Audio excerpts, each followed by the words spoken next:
Welcome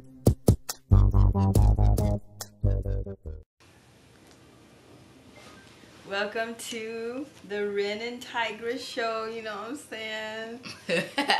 Today we're going to be talking about the education system and the flaws in the education system and why the education system is not an accurate way of depicting the value not only of human intelligence but social intelligence as well. So, but before we get into that, we gotta identify ourselves first. This is like our first show and everything. So I'm Ren, and I'm Tygress, and we can tell a little bit about ourselves. Just a little bit, not too much. But like what? just just a smidget about us. Smidget. Well, I enjoy reading and writing, all sorts of stuff.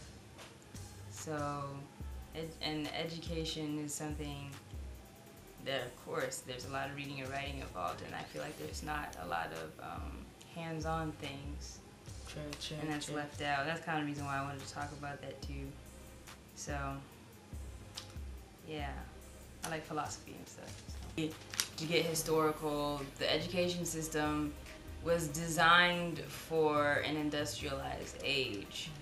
Like, there was no such thing as the public school system before the age of industrialization in the mid-1800s. And so basically, even if you look at schools, you know, today and how they're patterned after, you know, a factory.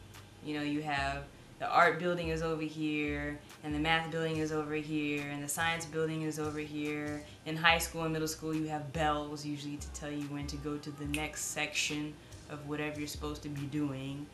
And even to the point that most people overlook and think that it's obvious that it should be this way, but it's not, is age grouping.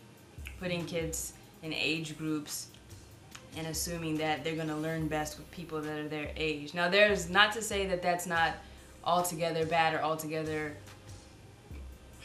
right, but there are definitely fallacies to doing that. You know, how do you explain the little geniuses that people talk about that are in college and they're like 12 years old? You know what I'm saying? How do you explain even the vice versa?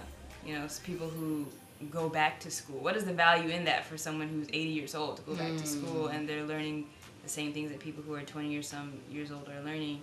And, you know, so you're saying that they can't learn the same? Yeah, everything sounds better in my head, but, you know. For the model that it was used for, it was correct, you know. They were trying to produce a product. You know, students are a product, if you think about it economically.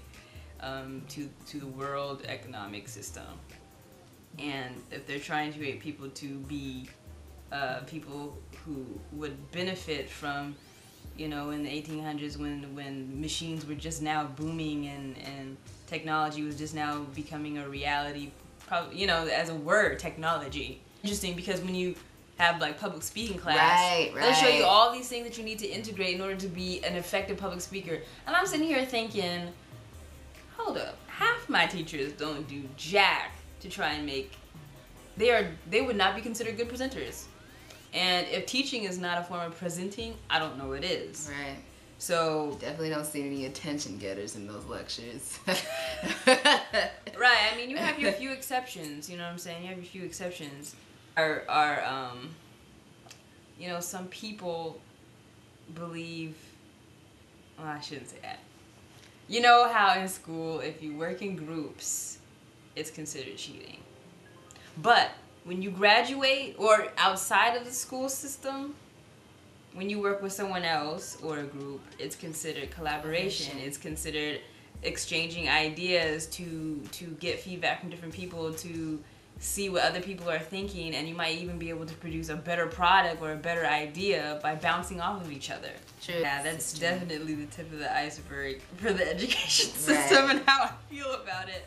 Yeah. And definitely, like my lasting point, I guess I want to make, at least for me, is that the education system makes victims out of what would be considered artistic individuals. Is an engineer or a rocket scientist. You're like, whoa, he's a rocket scientist. Even in jokes, you know, it's not rocket science. Then you're like, oh, I'm an artist. Yeah. What? No one ever says, well, it's not a Picasso piece. What? You know what I'm saying? You're an artist? Okay. Yeah, if you say you're an artist. How are you eating? How are you eating? Right. I mean, right. And that, yeah. So thanks for watching.